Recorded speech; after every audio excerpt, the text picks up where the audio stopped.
pagi semuanya. Bagaimana nih kabarnya pada hari ini? Semoga semuanya dalam keadaan sehat walafiat, selalu dalam lindungan Allah. Dan yang sedang diberi ujian berupa sakit, semoga diberi kesabaran dan cepat segera pulih.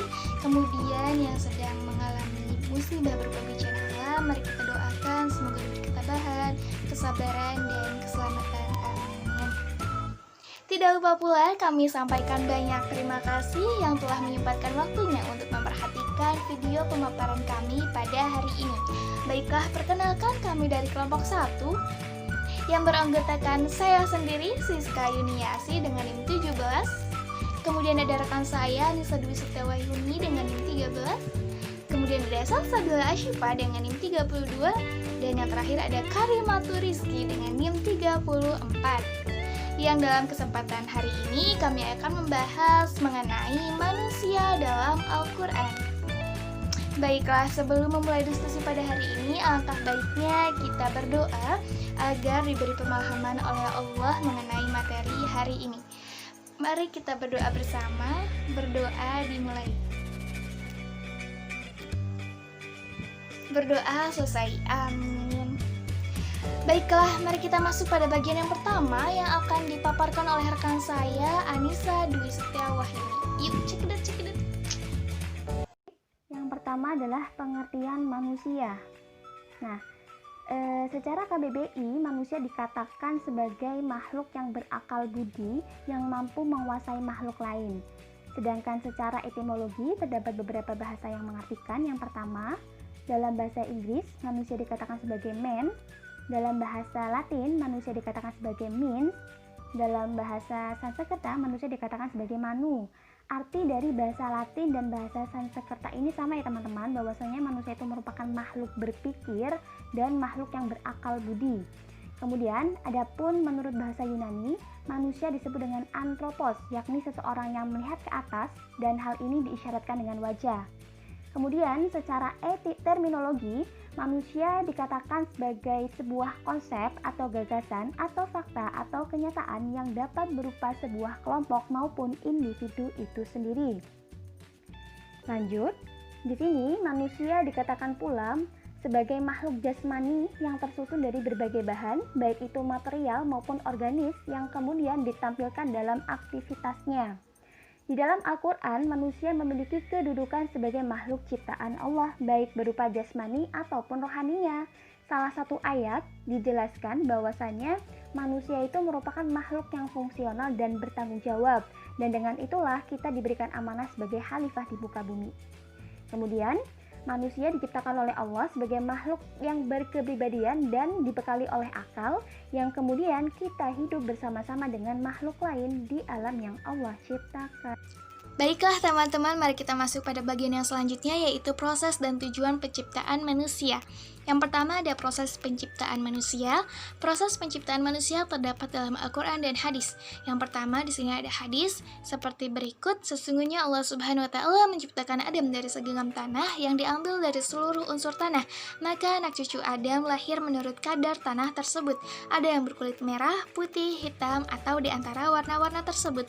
Ada yang mudah atau susah, ada yang jelek, dan ada yang baik. Hadis riwayat Abu Daud. Dalam hadis tersebut sudah sangat jelas bahwa manusia tercipta dari segenggam tanah yang diambil dari semua unsur-unsur tanah, sehingga berpotensi pada perbedaan warna kulit dan perilakunya. Kemudian yang kedua yang ada dalam Al-Quran.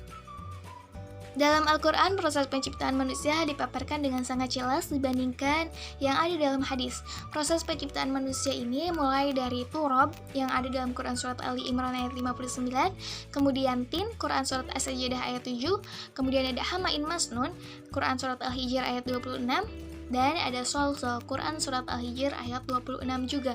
Kata hamain masnun dan sol-sol ini selalu disandingkan dalam satu ayat, karena sol-sol berasal dari hamain masnun. Dari istilah dan rentetan ayat di atas menunjukkan bahwa penciptaan manusia mengalami proses dan tahapan-tahapan tertentu. Quraisy Shihab menyimpulkan bahwa proses penciptaan Adam alaihissalam berawal dari turab, yakni tanah biasa atau tanah kering, kemudian menjadi tin, tanah yang bercampur air, lalu menjadi hamain masnun, yang berarti tanah tersebut sudah bercampur air dan berbau, kemudian siap dituangkan dan dibentuk dengan mudah sesuai yang dikehendaki. Selanjutnya dibiarkan mengering hingga menjadi sol-sol dan terciptalah Adam atau terciptalah manusia.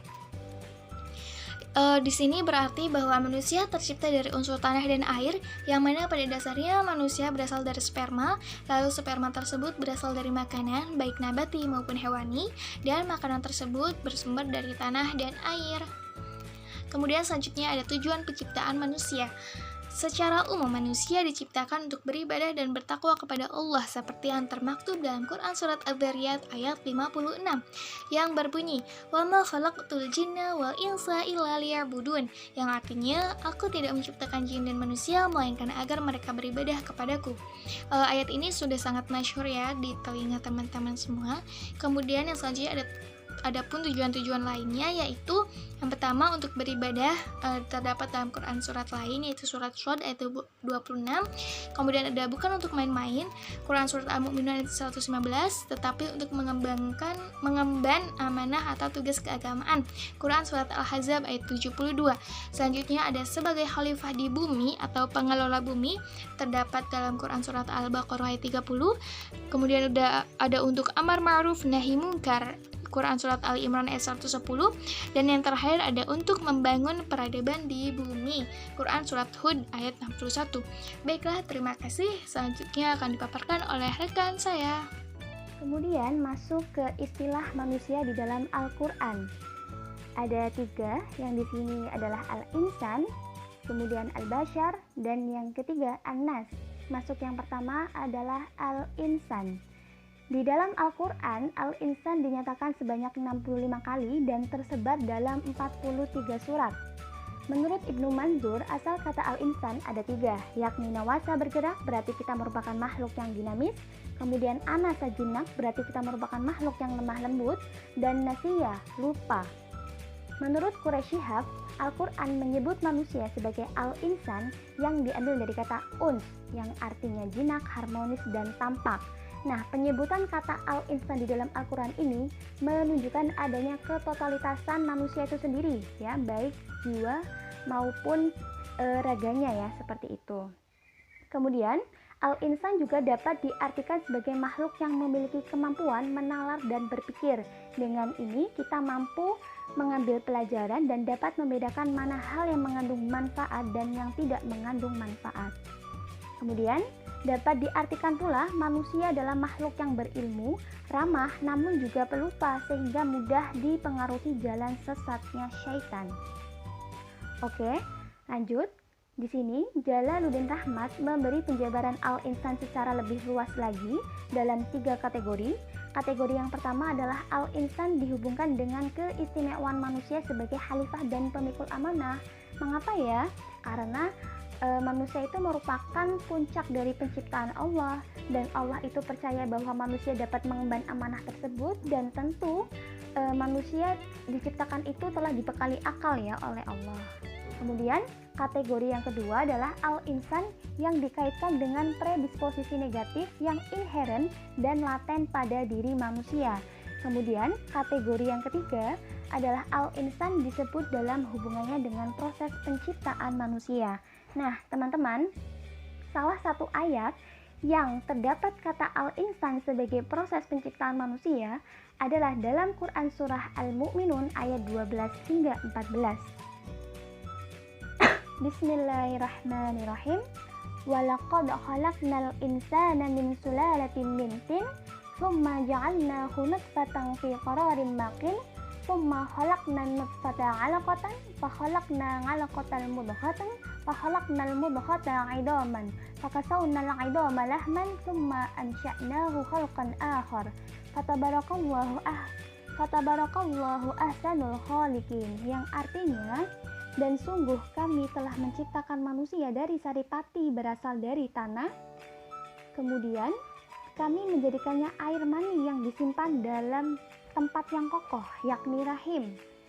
Kemudian air mani itu kami jadikan sesuatu yang melekat, lalu sesuatu yang melekat itu kami jadikan segumpal daging, dan segumpal daging itu kami jadikan tulang belulang, lalu tulang belulang itu kami bungkus dengan daging, kemudian kami menjadikannya makhluk yang berbentuk lain. Maha suci Allah pencipta yang paling baik. Nah, kata al-insan dalam ayat tersebut mengandung dua makna ya teman-teman. Makna yang pertama mengenai proses biologis, yaitu kita manusia berasal dari saripati tanah, yakni sesuatu segala yang telah kita makan seperti itu ya, sampai pada proses pembuahan. Kemudian manusia tidak lepas dari pengaruh alam serta kebutuhan yang menyangkut dengannya. Ini berkaitan dengan saripati tanah itu ya. Kemudian makna yang kedua tentang proses psikologis, di mana di sini pendekatan spiritual, yakni proses ditiupkannya roh pada diri manusia. Seperti itu. Dan manusia tidak bisa melepaskan diri dari kebutuhan materi dan selalu berupaya untuk memenuhinya. Dalam memenuhi kebutuhan materi tersebut, kita diperintahkan untuk sadar dan tidak melupakan tujuan akhirnya, yaitu kebutuhan imateri yang sifatnya spiritual sebagai bekal kita kelak menuju Sang Khalik. Istilah yang selanjutnya yaitu al-bashar. Di dalam Al-Quran, kata bashar ditunjukkan sebanyak 36 kali dan tersebar di 26 surat. Secara bahasa atau etimologi, bashar artinya kulit kepala, wajah, dan atau tubuh sebagai tempat tumbuhnya rambut. Hal ini karena kulit bashar lebih jelas dan berbeda dengan kulit makhluk lainnya. Sedangkan secara istilah atau terminologi, bashar merupakan makhluk yang memiliki segala sifat kemanusiaan sekaligus keterbatasannya. Manusia dalam arti bashar ini sangat tergantung dengan alam. Pertumbuhan dan perkembangan fisiknya akan dipengaruhi dari apa saja yang telah mereka makan dan minum. Lalu selanjutnya, di dalam Al-Quran, kata bashar ini menunjuk pada tubuh dan lahiriah manusia. Terdapat beberapa pengklasifikasian penggunaan kata bashar, yaitu yang pertama, berkaitan dengan aspek biologis. Terdapat beberapa ayat yang menyebutkan hal ini, salah satunya yaitu pada Quran Surat Maryam ayat 26, yang berbunyi, Fakuli washrobi wa qarri aina fa imma tarayinna minal bashari ahada fakuli inni nazartu lirrahmani sawma falan ukallimul yawma insiya. Yang artinya, maka makan, minum, dan bersenang hatilah engkau. Jika engkau melihat seseorang, maka katakanlah, sesungguhnya aku telah bernazar berpuasa untuk Tuhan yang Maha Pengasih. Maka aku tidak akan berbicara dengan siapapun pada hari ini. Nah, yang dimaksud dengan aspek biologis yaitu ketika disebutkan makan dan minum. Selanjutnya yang kedua yaitu tentang manusia yang bisa berkembang biak. Terdapat beberapa ayat yang salah satunya disebutkan pada Quran Surat Ar-Rum ayat 20 yang berbunyi wa min ayatihi an khalaqakum min turabin summa idza antum basharun tashirun. Dan artinya, dan di antara tanda-tanda kebesarannya ialah Dia menciptakan kamu dari tanah, kemudian tiba-tiba kamu menjadi manusia yang berkembang biak. Nah, yang dimaksud berkembang biak di sini yaitu basharun tashirun. Selanjutnya yaitu yang ketiga mengenai manusia yang memiliki sosok fisik yang sempurna dibanding dengan makhluk lain. Terdapat beberapa ayat yang menyebutkan, salah satunya yaitu Quran Surat Maryam ayat 17 yang berbunyi فَاتَّخَذَتْ مِنْ دُونِهِمْ حِجَابًا فَأَرْسَلْنَا إِلَيْهَا رُوحَانًا فَتَمَثَّلَ لَهَا بَشَرًا سَوِيًّا. Yang artinya, lalu Dia memasang tabir yang melindunginya dari mereka. Lalu kami mengutus roh kami, Jibril, kepadanya, maka dia menampakkan diri di hadapannya dalam bentuk manusia yang sempurna. Nah, dikatakan pada ayat ini bahwa Jibril menampakkan diri dalam bentuk manusia dan disebutkan manusia yang sempurna. Selanjutnya yang keempat yaitu mengenai penjelasan tentang proses penciptaan manusia. Terdapat beberapa ayat, salah satunya yaitu Quran Surat Shad ayat 71 yang berbunyi idz qala rabbuka lil malaikati inni khaliqum basyaram min tin, yang artinya, ingatlah ketika Tuhanmu berfirman kepada malaikat, sesungguhnya aku akan menciptakan manusia dari tanah. Nah, penciptaan manusia ini ditunjukkan ketika Allah akan menciptakan manusia dari tanah. Lalu ternyata terdapat beberapa klasifikasi lain yang dibagi menjadi 5 bagian, yaitu yang pertama, menggambarkan dimensi fisik manusia. Jadi ada satu ayat yang menyebutkan basyar dalam pengertian kulit manusia, yaitu dalam Quran surat Al-Mudaththir ayat 27-29, di mana bunyinya wama adraka ma saqar la tubqi wa la tadhar lawahatul lil basyar. Nah, pengertian kulit manusia di sini disebutkan dalam ayat ke-29, yaitu lawahatul lil basyar, yang menghanguskan kulit manusia. Lalu yang kedua yaitu menyatakan tentang kenabian. Menyatakan tentang kenabian di sini terdapat beberapa ayat, dan salah satunya yaitu pada Quran surat Ali Imran ayat 79 yang berbunyi maka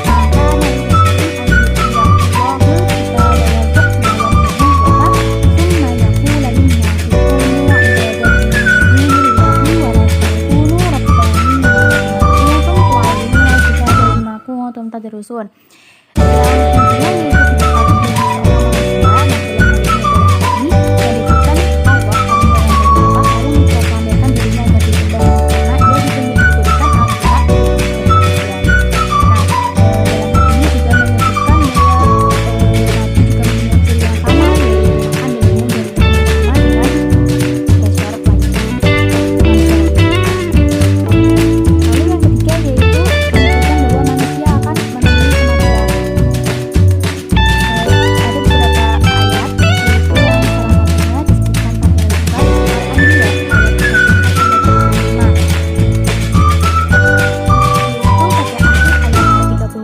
Wa ilaina turja'un, yang artinya dan kamu akan dikembalikan hanya kepada kami.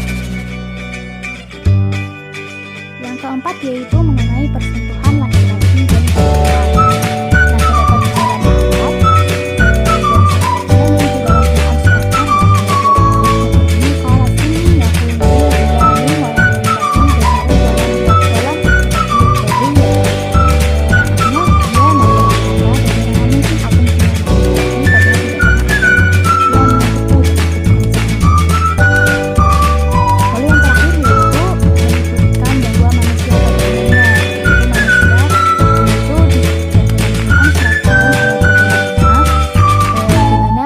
disebutkan bahwa di situ ketika semua manusia dipanggil dari kuburnya dan ketika itulah manusia keluar.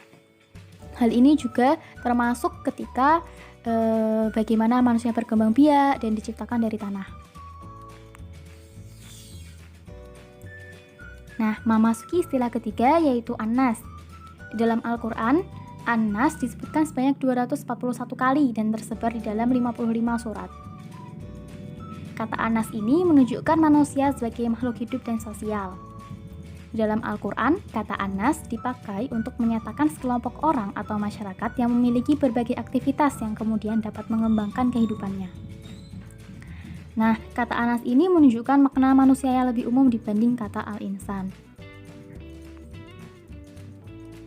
Penunjukan kata An-Nas terdapat beberapa ayat menunjukkan bahwa An-Nas sebagai makhluk sosial yang digambarkan sebagai kelompok manusia yang sering melakukan mafsadah atau kerusakan, yaitu pada Quran surat Al-Baqarah ayat 24 yang berbunyi fa illam taf'alu wa la taf'alu fattakun narallati waquduhan nas wal hijarah uiddat lil kafirin, yang artinya jika kamu tidak mampu membuatnya dan pasti tidak akan mampu, maka takutlah kamu akan api neraka yang bahan bakarnya manusia dan batu yang disediakan bagi orang-orang kafir.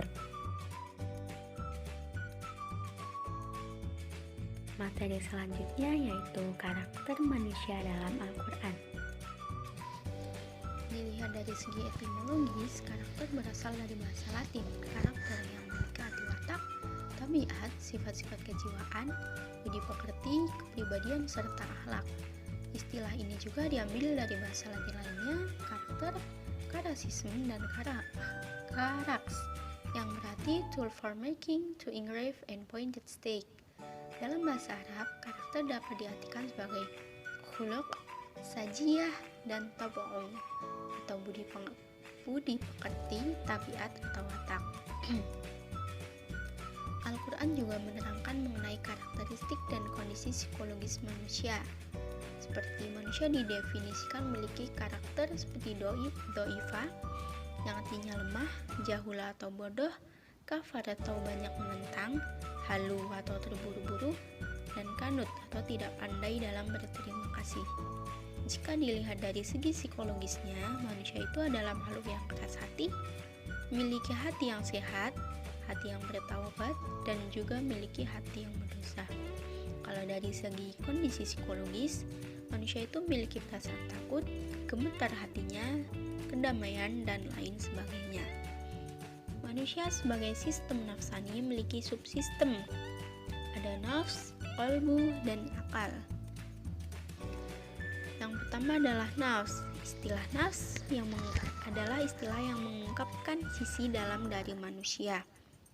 Al-Quran menyebut nafs dalam beberapa makna, seperti dalam Quran Surah Al-Imran ayat 61 yang menyebutkan bahwa nafs mengandung makna sebagai diri atau seseorang, anfusana wa anfusakum. Kemudian dalam Quran Surah Al-An'am ayat 93, nafs itu adalah sebagai roh. Dalam Quran Surah Al-Fajr ayat 27, nafs itu adalah sebagai jiwa. Dan yang terakhir, nafs sebagai sisi manusia yang melakukan tingkah laku. Itu termaktub dalam Quran Surah Ar-Ra'd ayat 11. Selanjutnya ada qalb atau hati. Hati ini jika dilihat dari akar katanya memiliki arti membalik. Hal inilah yang menyebabkan qalb memiliki potensi yang tidak konsisten karena seringkali berbolak-balik, kadang senang, kadang susah, dan terkadang menolak serta menerima. Dalam Quran Surah Qaf ayat 37 dapat diamati bahwa qalb merupakan wadah pengajaran, kasih sayang, takut, dan keimanan. Di samping itu pula, ia juga merupakan wadah bagi fitrah yang sehat. Berbanding terbalik dengan nafs, kata qalb dalam Al-Quran memiliki arti yang lebih khusus, di mana ia tidak menunjukkan motivasi naluriah, tetapi secara khusus membahas mengenai aspek yang sadar saja. Yang terakhir ada akal atau akal.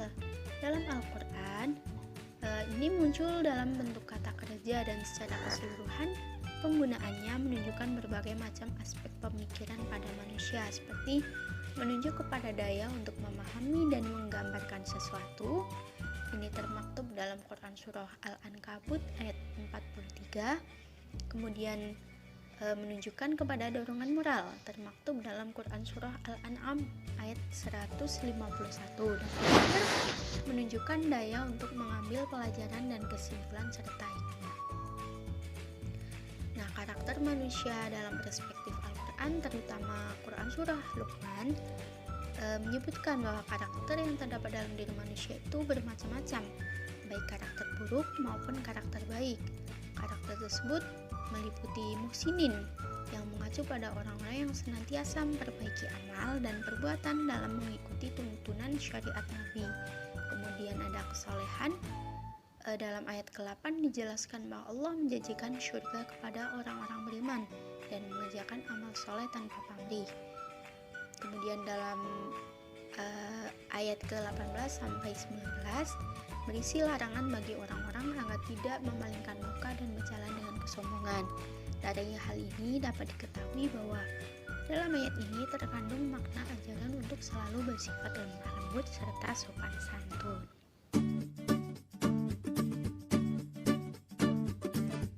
Jadilah manusia yang manusiakan manusia, Tebarkan kebaikan dan kebermanfaatan. Terima kasih atas perhatiannya. Semoga video ini bermanfaat. Akhirul kalam, wabillahi taufiq wal hidayah. Wassalamualaikum warahmatullahi wabarakatuh.